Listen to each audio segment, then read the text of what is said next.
यक्षिणी का श्राप गांव के बीचों बीच स्थित एक पुरानी हवेली के बारे में हर कोई जानता था। कहते थे कि इस हवेली में एक प्राचीन यक्षिणी का वास है जो रात होते ही जाग उठती है। हवेली को सालों पहले गांव के ठाकुर ने बनवाया था, लेकिन एक भयानक घटना के बाद ठाकुर का पूरा परिवार गायब हो गया था। तब से हवेली वीरान पड़ी थी और किसी ने भी उसकी ओर जाने की हिम्मत नहीं की।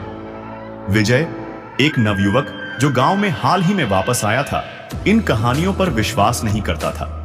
उसे लगता था कि ये सब अंधविश्वास है और उसने ठान लिया था कि वह इस रहस्य से पर्दा उठाएगा। विजय ने अपने दोस्तों के सामने घोषणा की कि वह हवेली में रात गुजारेगा और यक्षिणी के अस्तित्व को झूठा साबित करेगा।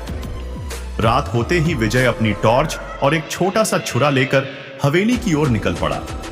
गांव वालों ने उसे खूब समझाने की कोशिश की, लेकिन वह नहीं माना। हवेली के पास पहुंचते ही उसकी आंखों के सामने एक विशाल दरवाजा था जिस पर जालों की मोटी परत थी। विजय ने हिम्मत जुटाकर दरवाजा खोला। दरवाजे की चरमराती आवाज ने वातावरण में एक अनजानी सिहरन भर दी। हवेली के भीतर घुप अंधेरा था। विजय ने टॉर्च जलाकर चारों ओर देखा। दीवारों पर धूल जमी हुई थी और छत से जाले लटक रहे थे।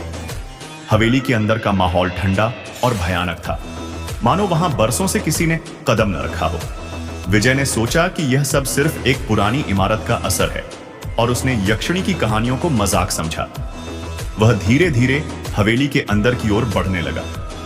हवेली में कई कमरों के दरवाजे बंद थे, लेकिन एक कमरा खुला हुआ था। विजय ने हिम्मत करके उस कमरे के भीतर कदम रखा। कमरे के बीचों बीच एक पुरानी मूर्ति रखी थी। मूर्ति एक स्त्री की थी जिसकी आंखें लाल पत्थरों से जड़ी थीं और होठों पर एक अजीब सी मुस्कान थी। विजय ने मूर्ति को ध्यान से देखा और मन ही मन हंसा। यही है यक्षिणी, ये तो बस एक पुरानी मूर्ति है। जैसे ही उसने मूर्ति को छूने की कोशिश की, हवा अचानक तेज हो गई। कमरे के दरवाजे अपने आप बंद हो गए और टॉर्च की रोशनी फड़फड़ाने लगी। विजय का दिल जोर से धड़कने लगा। तभी उसे अपने पीछे किसी के हल्के कदमों की आवाज सुनाई दी।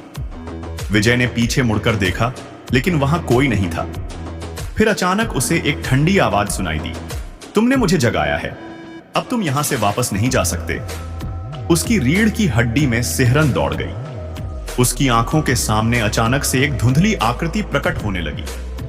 वह आकृति धीरे धीरे स्पष्ट होती गई और सामने एक खूबसूरत स्त्री खड़ी थी जिसकी आंखें लाल थीं और चेहरा बहुत ही डरावना था।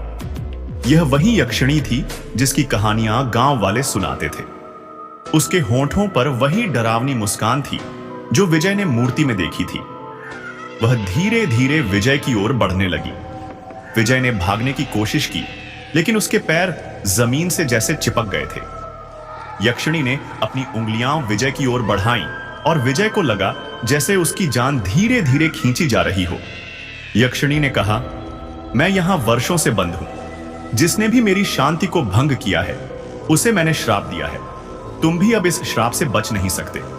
विजय ने अपने होश संभालने की कोशिश की और अपने पास रखे छुरे से यक्षिणी पर वार करने की कोशिश की, लेकिन उसका छुरा उसके शरीर से होकर गुजर गया, मानो वह बस एक छाया हो। विजय के सामने अब कोई रास्ता नहीं बचा था। उसकी सांसें तेज हो गई थीं और उसे महसूस हो रहा था कि उसकी शक्ति धीरे धीरे खत्म हो रही है। यक्षिणी ने उसकी ओर देखा और कहा, तुम्हारी मृत्यु निश्चित है, लेकिन मैं तुम्हें एक मौका देती हूं। यदि तुम इस हवेली से बाहर निकलने का रास्ता ढूंढ सको तो मैं तुम्हें जीवन दान दूंगी, लेकिन याद रखना, यह हवेली एक भूल भुलैया है। विजय ने तुरंत भागने का निर्णय लिया। उसने दरवाजे की ओर दौड़ लगाई, लेकिन दरवाजा गायब हो चुका था। हवेली के गलियारों में दौड़ते हुए विजय को एहसास हुआ कि वह बार बार वहीं पहुंच रहा था जहां से उसने शुरुआत की थी।